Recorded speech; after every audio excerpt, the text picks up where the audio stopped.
The War with Grandpa, starring Robert De Niro. See, that's all it took for me. Robert De Niro, I gotta watch it.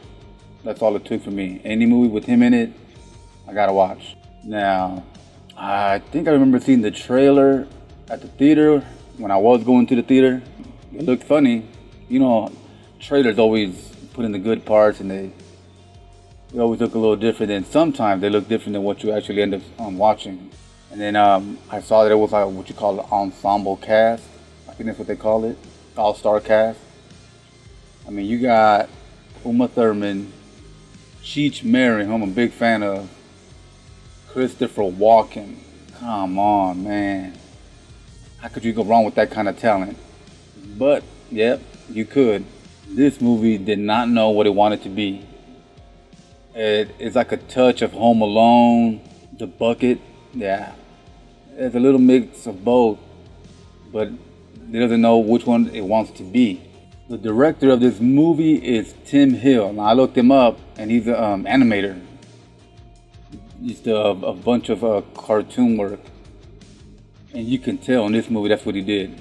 For a second, I thought I was watching something that Seth MacFarlane made, because it kind of had the same kind of style, where he drags a joke on. It's not even that funny. It just lingers. You know what I mean? There's this one scene in this movie where two characters are telling each other shh for like a full-on minute. Just shh, shh, shh, back and forth for a long-ass time. If I would have seen this in the theater, I know nobody would have laughed. I also have to mention that I looked up the release date, and it says October 9th, 2020. I guess... Oh, fuck. I guess in the United States. Because there's a version of it online, but I think it's German. Anything with titles in it, it's written in German.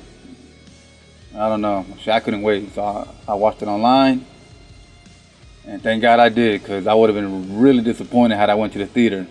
You know, literally risked my life to watch this movie and be disappointed in such a big ass way.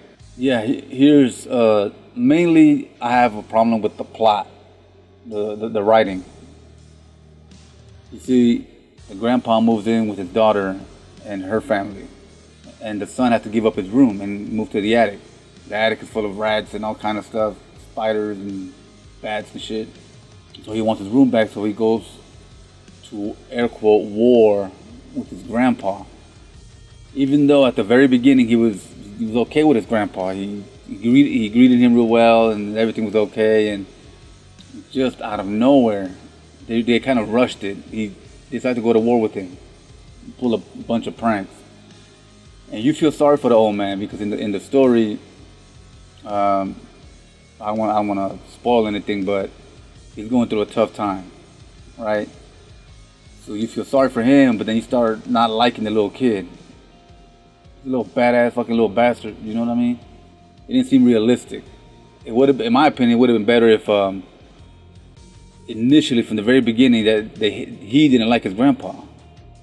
You know, give him cold looks and was rude, but no, it's weird. The transition from being friendly to being air quote enemies or whatever, it felt rushed. Yeah, and there's honestly, I think grandparents would like this movie. It's very family friendly. Kids will love it too. But anything in between that, nah. It's not good silly like Home Alone. It's just not clever. I don't know how to explain that. I don't know how they even do it so well in other movies. But these guys didn't do it very well. There's also some awkward scenes where they know that they're pranking each other, but they have to pretend they're not or something. It felt so, I don't know. It would have been better if they didn't know they were pranking each other, or there was no declaration of war. There's no advance warning or anything. It's just the kid messing with him and he doesn't know until maybe he finds out later, but it wasn't like that. It's like a very cordial pranking joke. It felt weird. It didn't work. But of course, you know, the acting was good. Uma Thurman was good. Everybody. Robert De Niro. There's never their fault. It's hardly ever the actor's fault. Though it usually starts from the writing. Maybe a little bit of editing and all that. Do I recommend this? Hell no. Not even at Redbox or Netflix or anything. It's not worth watching unless you got kids or grandparents. They'll definitely like it. So from 1 to 10, I give this movie a 4. Yeah, a 4. All right, y'all. That's it for this review. As always, stay safe and stay healthy out there.